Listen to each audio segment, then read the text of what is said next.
Niphal is traditionally translated into a passive. So nilkach was he was taken. However, we're going to be exploring in this unit different translations for Niphal. So one is reflexive. So reflexive is where you're both active and passive. That kind of makes sense in terms of Niphal because there's a passive element. So what does it mean to be active and passive? So think about the shor shin mem resh. So what does shin mem resh in kal mean? Shamar, what does that mean? Guard. So what is it going to mean in Niphal? It's reflexive. Guarding oneself. You're watching oneself. Now, an extension of that would be to be careful. If you're watching yourself, right, you're being very careful. Okay? Another example would be samach tafresh, right, which means to hide. So in Niphal, what is it going to mean? To hide oneself. You're both doing the hiding and you're being hidden. So you have both elements. And the last one, kufhe lame. What's a kihila?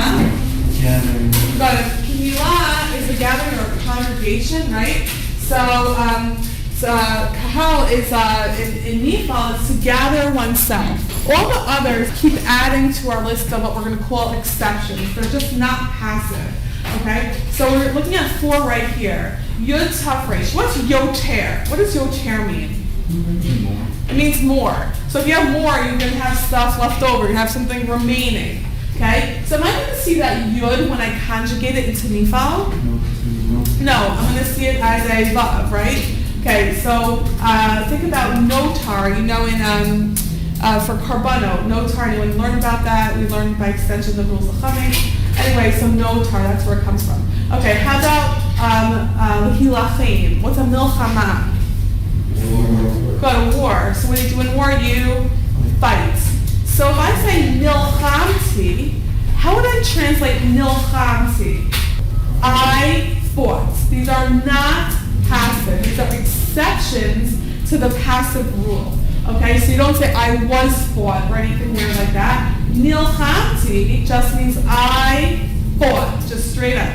And the third word, shar, right, is to stay or to remain, like she'eri hapleita, right, from galut, right? So it's the remaining ones, okay? And then to swear is shin bet ayin. Think about a shvu'ah. So I gave you a pasuk there that's pretty common. Nishbati la'Abraham li'Yitzchak u'Yaakov. What's nishbati? I swore. It's not I was sworn. It's just I swore. All these 4 are just regular active words. Okay? Now let's look at some cases in Tanakh. Okay, look at number 1. Vaya'al ha'arba al kol eretz Mitzrayim. So the arba, this is one of the makot, right? One of the plagues, one of the 10 plagues. What's vaya'al? Went up al kol eretz Mitzrayim. Good, over the whole land of Mitzrayim. Vayochal at kol esav ha'aretz. Good, it ate, it consumed all the grass, the vegetation of the ground. The low notar. What's notar? My shoresh. Good. This is short of notar. Yod tafresh. Good. And the kol yerek, all the vegetation on the tree. Low notar. It did not remain. Okay. It did not remain. There was no more green vegetation left on any tree. Okay. Anything growing. Okay. In Devarim, Moshe speaking to Bnei Israel. Va'asitem. What's va'asitem? You will do. Why?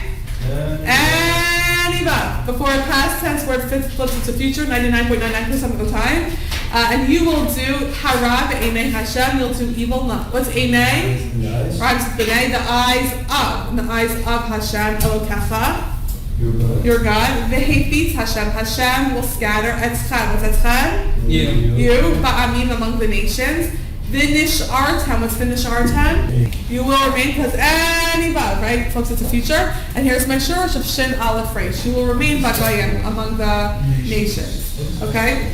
In Yoshua speaking to the Meraglim, the spies. Now these spies are good spies. In Perek Vav, when Yehoshua and Bnei Israel defeat Yericho, he says, Yoshua tells these Meraglim, Hotziu et ha'isha. What's that? take out the woman, that kol asher lah, all that was hers. Remember, the lamed could be a lamed of possession, like showing who owns it. All that was hers. Ka'asher nishbatem lah, like you swore lah to her.